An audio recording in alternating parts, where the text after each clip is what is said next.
كلمتان خفيفتان على اللسان ثقيلتان في الميزان حبيبتان إلى الرحمن سبحان الله العظيم سبحان الله وبحمده ரவாஹுல் புகாரி ரஹிமஹுல்லாஹ். நபி ஸல்லல்லாஹு அலைஹி வஸல்லம் சொன்னாங்க, இரண்டு வாக்கியங்கள் நாவினால் சொல்வதற்கு மிகவும் இலகுவானவை, மறுமையினுடைய தராசு தட்டிலே மிக கனமானவை. அப்ப தராசு கண்டிப்பா அங்க இருக்கு, அதுல நன்மைகள் வைக்கப்படும்.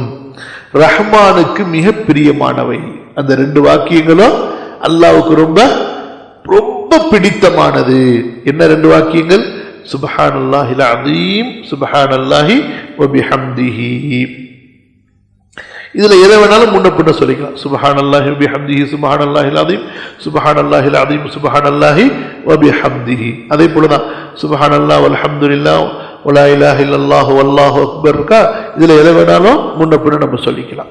அன் அபீ மாலிக் அல்-அஷ்அரி ரலியல்லாஹு அன்ஹு قال قال رسول الله صلى الله عليه وسلم الطهور شطر الإيمان. சுத்தம் ஈமானுடைய பாதியாகும். வல்ஹம்துலில்லாஹி தம்லஉல் மீசான்.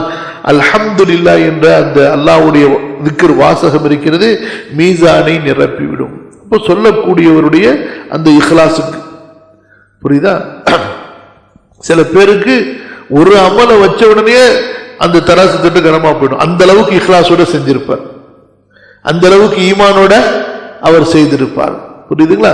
அப்ப அமல்கள், அந்த அமல்களை செய்பவருடைய ஈமானுக்கு இஹ்லாஸுக்கு தகுந்த மாதிரியும் அதனுடைய வெயிட் கனமா இருக்கும்.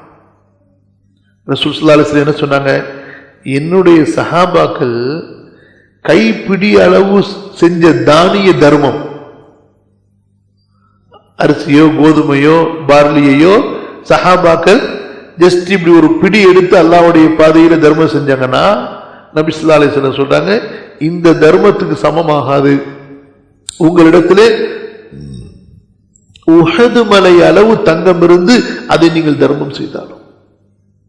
உஹது மலை 5 கிலோமீட்டர் கீழே லென்த், உயரம் 1 கிலோமீட்டர், டெப்த் எவ்வளவு பெருசு.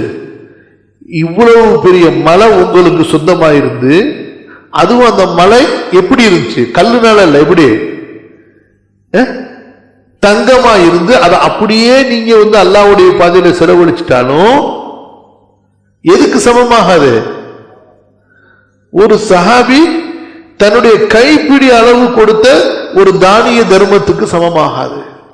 இதனால அவங்களுடைய அந்த ஈமான், அந்த இஹ்லாஸ், அந்த யக்கீன், அந்த சிதுக், புரியுதுங்களா? அவங்களுக்கு அல்லாஹ் மேல உள்ள முஹப்பத்.